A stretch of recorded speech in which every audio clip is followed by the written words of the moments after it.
Hey, what's going on YouTube? This is Will, and as you can see, I have some more anime figures to unbox for you guys. So Kotobukiya was kind enough to send me 2 more figures to open and share with you, and then I have 3 packages here from Good Smile Company, all pretty much shipped at the exact same time, but Good Smile apparently is incapable of knowing when their figures are going to be released and consolidating packages, saving us a little bit more money.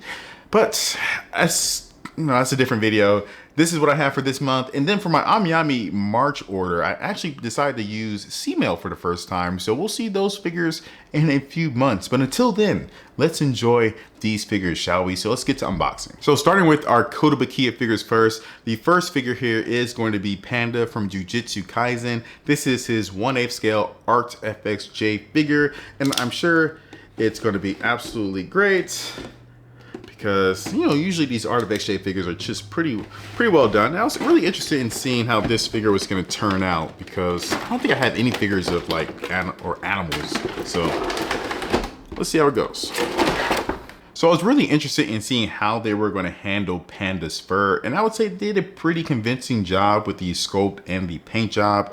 If you just rub his body, like the main part of him in the white area, you can feel all the little indentations that you can actually see, and that's pretty nice. It's pretty realistic looking fur, I would say. And then there's some more harder transitions between the different colors of his fur as you go down his body. So the fur, I think, pretty good job, the overall scope. Now, instead of like a black for, the black parts of the Panda, they went more of a dark navy blue here. So I'm not sure why they did that, but I don't really think it takes away from the figure itself. He still looks pretty cool. Definitely love the little Panda gloves that he has on. Those are definitely a nice touch. I'm glad to have those.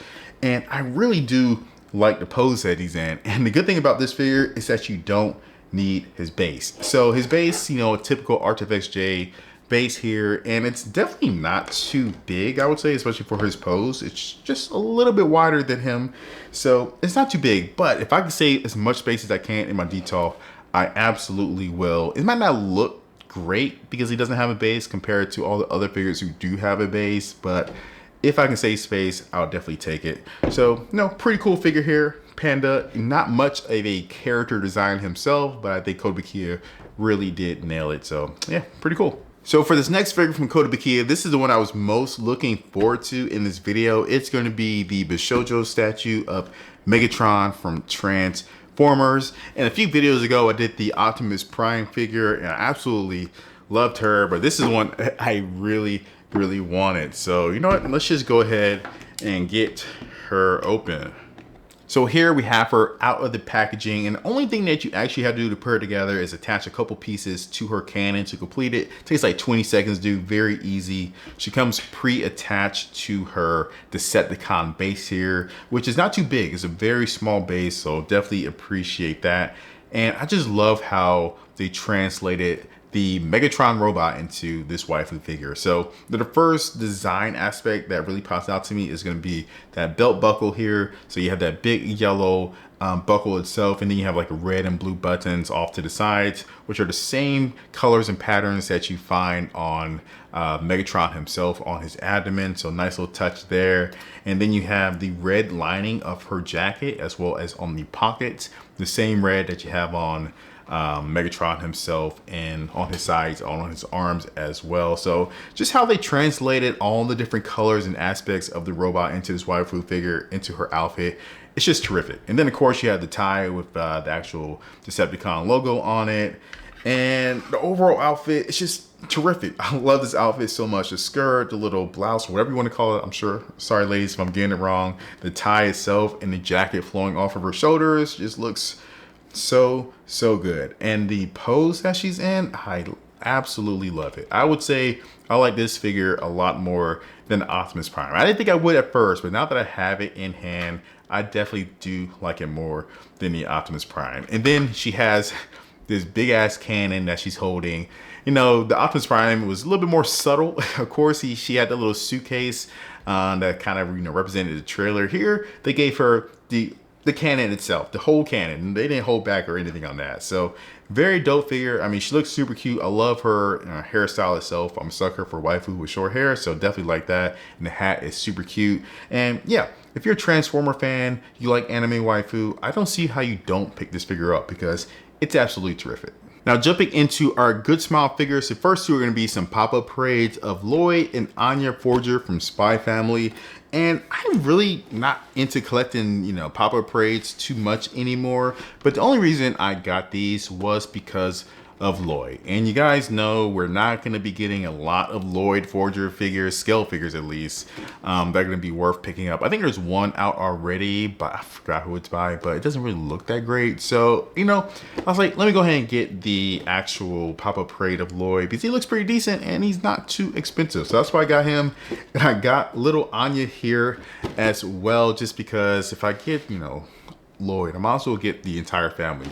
And for some reason, Yor doesn't come out for like another month or two. So I'll have her, I guess, sometime in the future. But yeah, let's go and get these open. All right, so here we have the two figures side by side, and you can see how small Anya is compared to Loyd. In fact, here is a tube of chapstick I'll place on the base. You can see that Anya is probably like maybe half an inch taller than the actual chapstick here. But you know, you can't be too mad about that considering this is a, you know, non-scale prize figure. So her size is pretty reasonable to me.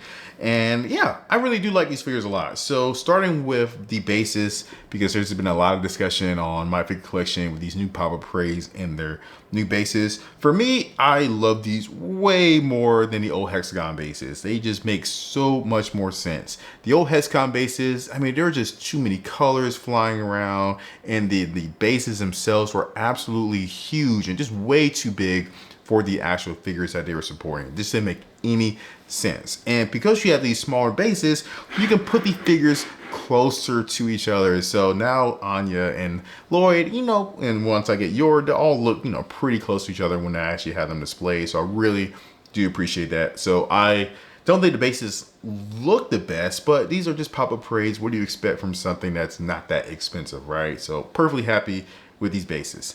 Now, let's look at the actual figures. And again, I love them. I think they did a really, really good job of Loyd here. His paint job, the sculpt of his suit, look terrific. I mean, you really can't be too mad at all when it comes to a pop-up parade looking this good when it comes to the paint and the sculpt. So yeah, very well done with that. And his face looks great. I mean, it looks like a very serious Loyd expression, and his hair sculpt is magnificent. A lot of detail in there and really no imperfections that I can see. And his pose is awesome. So I definitely like Loyd, and again, it's the main reason why I got these figures to begin with. I was considering taking back this Anya figure. She wasn't like super expensive or anything, but I mean, considering that she's so small, maybe she is kind of expensive, but I'm probably gonna end up keeping her just because I have this Loyd here. But yeah, she looks pretty good. I mean, same commentary, her paint job and her actual school uniform look great. They didn't even get too lazy when it comes to like the little tie and collar around her, you know, her shirt and whatnot. Very well done with the paint job. No imperfections or anything. Her hair looks great, and I absolutely love the pose that she's in. Now this figure does come with a bonus face plate here, so that's pretty nice. I didn't really need it because I think her original face is more fitting for the pose that she's in, but you know, you at least have the option to be able to actually switch out the faceplate. So overall, I'm actually kind of surprised that these are so good. I mean, I know pop-up parades are usually hit or miss, so hopefully the Yor comes out pretty well done as well, but I think these two figures look pretty good. So for the final figure, it's going to be a Nendo of Toru from Miss Kobayashi's Maid Dragon. So this is like the third Toru that I picked up in the past 4 to 6 months, but the main reason, actually the only reason that I got this Nendo is because she actually has a tail. So I wanted at least one figure of Toru with a tail. And apparently Union Creative just announced like 2 or 3 months ago that they're releasing Toru in an actual Maid outfit with a tail. But I don't really like the figure that much. I really don't like her outfit. I don't know why they just couldn't give her a canon outfit, but it's whatever. This is probably gonna be the last Toru figure that I'm gonna pick up. So let's go ahead and get this thing unboxed and set up for you guys. Now, in terms of all the accessories, I do think you get pretty decent value for what you pay for this Nendo. So you have a couple of extra face plates here, one of her winking and then another one of her smiling extra hard. So those both look pretty good and give you a lot of options as to how you want to get her pose. And then you have some extra arms, a few extra hands, and a couple of accessories. You have a box of chocolates in a shape of a heart, which is super cute. But the one that I'm definitely gonna pose her with is gonna be this piece of cooked tail that she's trying to serve to Kobayashi-san. I just think that screams Toru, and I'll probably pair her with the winking face. I feel like that just kind of fits her a little bit more playful side when she's trying to serve her, you know, her own tail. So that's probably how I'll have her set up. Now, in terms of the overall, you know, quality of the figure itself, paint job and the sculpt look all great. The one issue that I do have with it is going to be the connection between her torso and her lower body. It's a little on the loose side, so you got to make sure that it's, you know, really snug in there. And if you just touch it a little, it kind of comes loose and you can see like a gap along her waist. So just gotta be a little wary of that. I wonder if I can just kind of glue it together, just kind of permanently attach it so I don't have to worry about this. But that's like the only flaw that I found with her. So that is Toru the Nendo. Let me know down in the comments what you guys think about any of these figures from this video. Be sure to smash that like button and really support the channel. I would greatly appreciate it. Sub for more videos, and I will catch you guys in the next one. Peace.